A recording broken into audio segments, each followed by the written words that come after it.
நான் பாடுற மாதிரி ஒரு மெட்டு போடுப்பா அப்படின்னு சொல்லிட்டு எளிமையாக ஒரு பாட்டை கொண்டு போய் கொடுத்துருக்காரு. அவர் தெரியுமில்ல உங்களுக்கு? ஆமாம், பாவமன்னிப்பில் வரக்கூடிய ஒரு பாட்டு.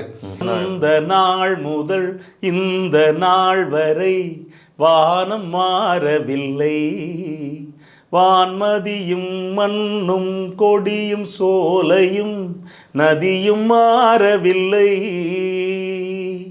மனிதன் மாறிவிட்டான், மதத்தில் ஏறிவிட்டான். ஓ ஓ இந்த பாட்டு எனக்கு நான் அவர் எழுதின பாடல்கள்லேயே ரொம்ப தலை சிறந்த பாட்டாக என்னைய கேட்டால், அதாவது உச்சாணி கொம்பில் வைக்கக்கூடிய பாட்டாக இந்த பாட்டை தான் பார்ப்பேன். இது வந்து ஒரு மிகப்பெரிய தத்துவம். இது என்ன பெரிய சோகம் அப்படின்னா, இந்த பாட்டை விவாதிக்கிறதுக்கு ஆள் இல்லை. இந்த பாடல்கள்லாம் கண்ணதாசனுடைய பாடல்களில் விவாதிக்கப்பட வேண்டிய பாட்டு. நீங்கள் இந்த பாட்டை விவாதிச்சிங்க அப்படின்னா நாட்டில் பல பிரச்சனைகள் குறைஞ்சி போயிடும்.